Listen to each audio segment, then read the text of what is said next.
All right, back to now about 9:15. Today is the end of an era. For the past 14 years, Mayor Mick Cornett has been at the helm of Oklahoma City, and today is his last day in office. Of course, he's now running for governor. And taking his place is Mayor-elect and Senator David Holt. He joins us now to talk about this new chapter. Good morning. Good morning. Always good to see you. Yes, thank you. Tomorrow, your life kind of changes in a big way here in OKC. Indeed. How Yeah, are you feeling? for Oklahoma City, it's been a long era. For me, it's been 8 years at the Oklahoma Senate, and that ends today, and I will get sworn in tomorrow morning as mayor of Oklahoma City. I'm thrilled. It's the honor of my lifetime. It's been a long time in coming, as you know. We've been this campaign lasted for a year, and it's been 2 months since the election, and I needed every bit of it to get everything kind of wrapped up at the Capitol and move on down to City Hall. Does anything about this new chapter make you nervous in assuming this new role? I mean, I guess you need to retain a little bit of nervousness, but I feel pretty prepared. I served as Mayor Cornett's chief of staff for 5 years. I've had this sort of baptism by fire for the last 8 years in the Capitol, especially the last 2 weeks.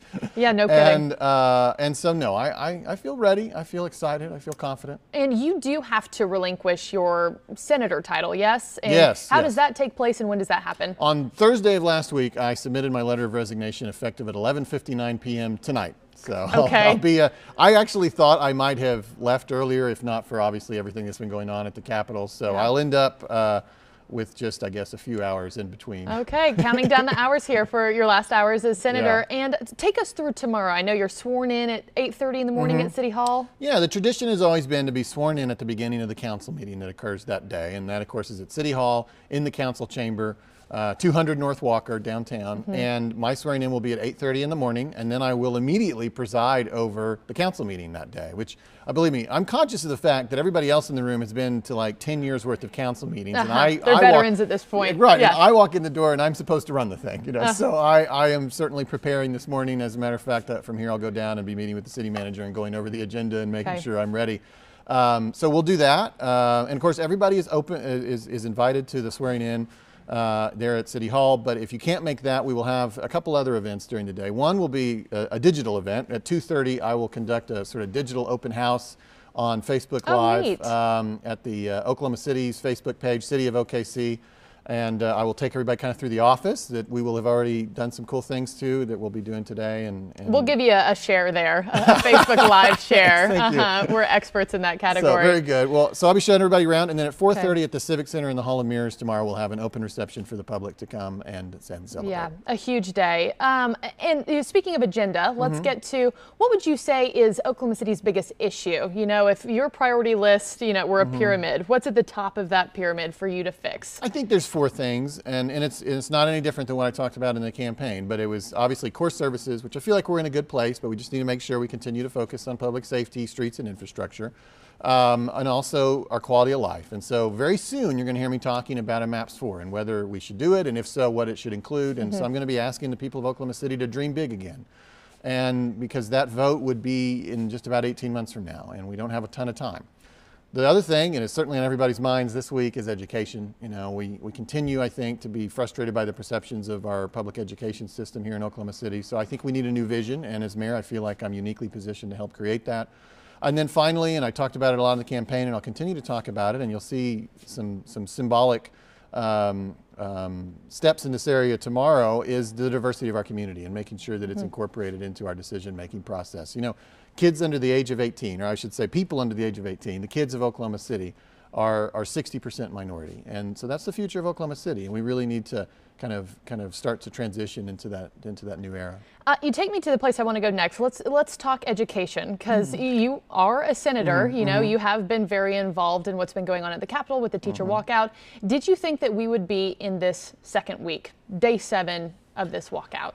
Well, yeah, kind of, once it started, because what we did 2 weeks ago, and I've been on this show for 2 years talking about teacher pay and all my ideas, and I was thrilled 2 weeks ago to finally be there, kind of at what felt like, at least on teacher pay, a finish line for now, a $6,000 average pay raise.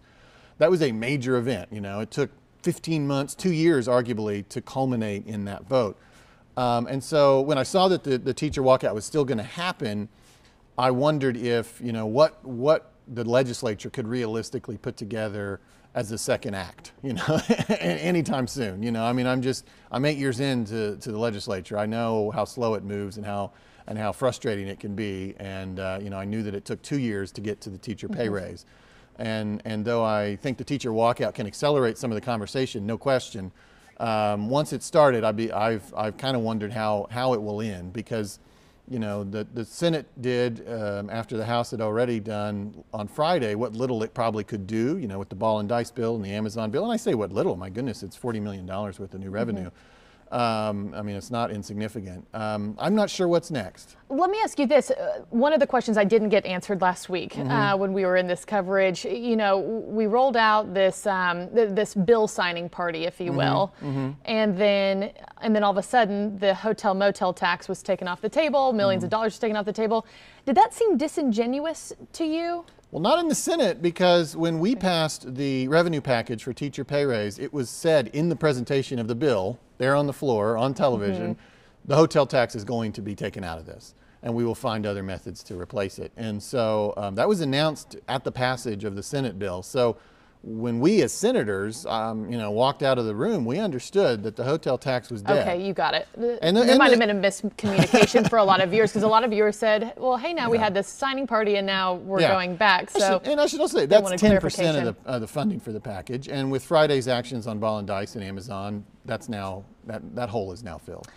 Let's go back to, you know, the city, infrastructure, like you mentioned, a lot of construction going on, the streetcars. At what time do you foresee all of this kind of dying down? That was one of the main questions that we got from people who lived here. Well, in the downtown area, the streetcar will open in the next, you know, 6 months to a year.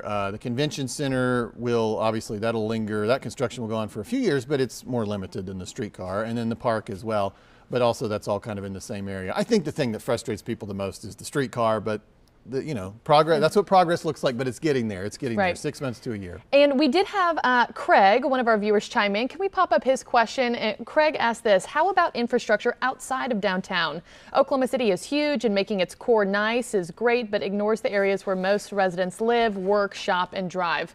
What's your answer to Craig? Yeah, great question. Obviously, it is a large city, 620 square miles. People complain about the streets, and the biggest reason is we've just got so much inventory to keep up with. In September, the voters of Oklahoma City approved a massive bond issue package, as well as a sales tax. And so we don't usually use sales tax for streets. We usually just use bonds. But after September, we're going to be using sales tax and bonds for more money into streets than we've ever done. And it's hardly any of it's downtown. It's going to be all around the city. So I think people will notice the difference. And you'll certainly hear me talking about it over the next 2 years. I will want people to be aware of the fact that we're investing more in streets all over the city than we ever have in our city's history.